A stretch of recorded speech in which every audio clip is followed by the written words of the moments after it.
In this video, we're going to go through the Unit 1 study guide, and we're going to do the first page in this video. So let's go ahead and do that with you right now. I'm going to go ahead and write, and you should have yours already filled in. It's just a matter of checking over with this video. So you should be excited to see what you have picked up. Here we go. Write an expression and simplify the quotient of 14 and 4. So that can be written a few different ways. One, you could write 14 divided by 4. And if you simplify that, you could use a calculator to do that. And that would give you 3.5. But remember, quotient means to divide like we just did. So you can also write division as a fraction. 14 divided by 4, which reduces down, dividing both numerator and denominator by 2 to 7 halves. And 7 halves is the same as 3.5. If we round to the nearest cent, 8.439, cents place is right where this 3 is. I'll highlight that in yellow for us. If we take a look to the right, we notice that the number to the right of the 3 is 5 or larger. So that 3 is going to go up and become 4.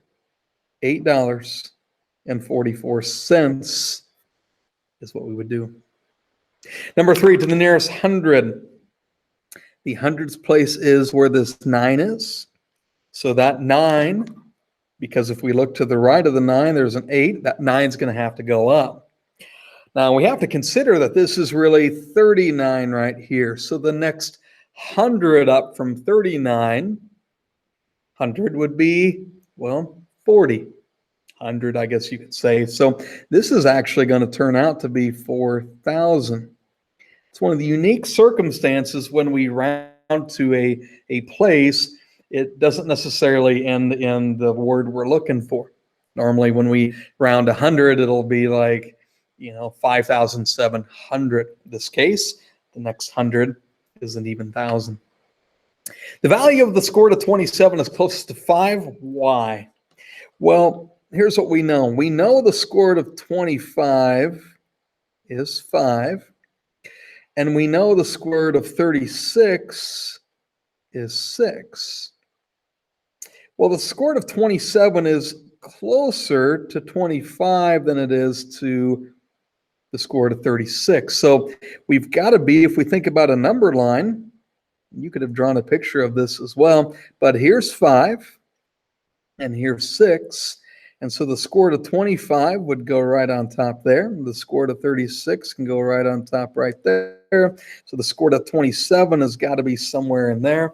And that's the reason why. 27 is closer to 25 than it is to 36. Negative 3.5, that is larger than negative 3.6 because on a number line, here's 0, negative 3.5. And negative 3.6. Negative 3.5 is farther to the right. The square root of 15, comparing it to 4. Well, that's less than 4. We can use our handy-dandy calculator if we want to.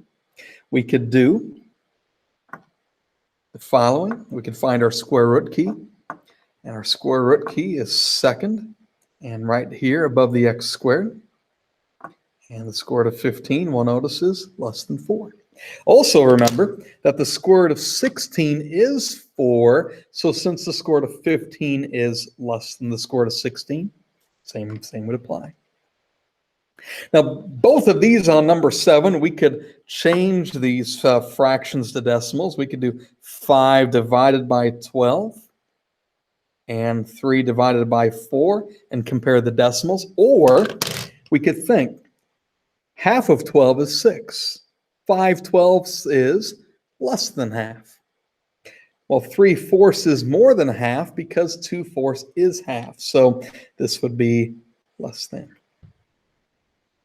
All right, placing these numbers in order from smallest to largest. Let's do it. 11/5. Let's change that to a mixed number.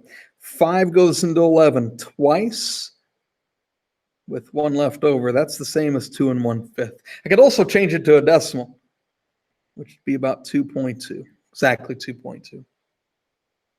The square root of 3. Well, the square root of 3 is between the square root of 1 and the square root of 4 perfect squares, which is 1 and 2. So the square root of 3 is in between 1 and 2. Namely, the square root of 3 is, using my calculator, without the glare if I can, the square root of 3 is 1.7 and some change.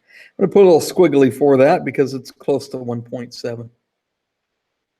Half we're good with. 4, -7 halves. It's the only, well, it's not quite the only negative number, but this is going to be the same as -3.5 or -3.5. And 3/10 on a calculator, well, also, we just said the answer. 3/10 is 3/10, 0.3. Smallest to largest. What's the smallest? Well, I have two negative numbers to consider. So -7 halves, you're the smallest. Followed by -3, the other negative number. So we're done with that one. Done with that one. Let's see. I have 3/10. It's definitely less than 1/2 or 0.5. So 3/10. Check that off. We've got a half. Check that off. And now I have a 2, something less than 2, and a 4. So square root of 3 is going to come next. And then 11/5, and finally 4. Now I could like put decimals above here and I can map all those out if I wanted to. But yeah, we got them. Number 9, the product of a positive number and a negative number. Well, a positive times a negative, because that's what product means, is going to result in a negative number. 10, you purchase 5 quarts of oil for $3.95 each and 2 gallons of windshield washer fluid for $2.09, not including tax. What's the total of your purchase? Well, 5 times $3.95, because it's each quart is $3.95. And to that, I'm going to add on 2 times $2.09.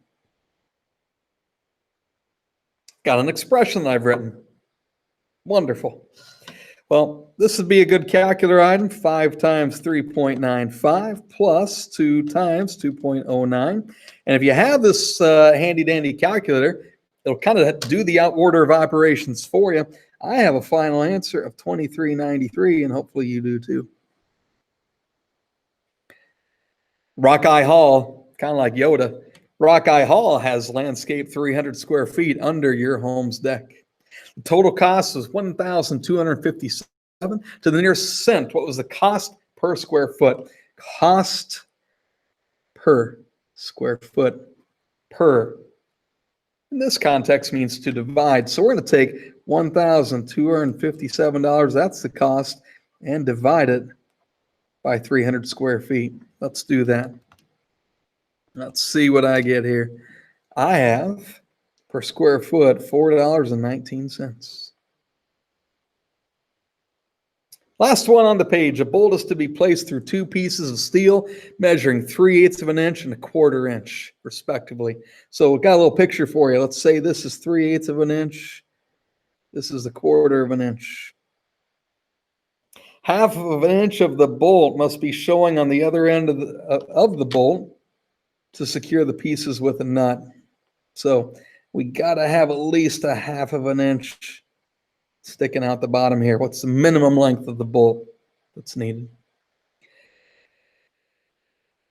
Well, not including the head of the bolt right here. How long does this have to be?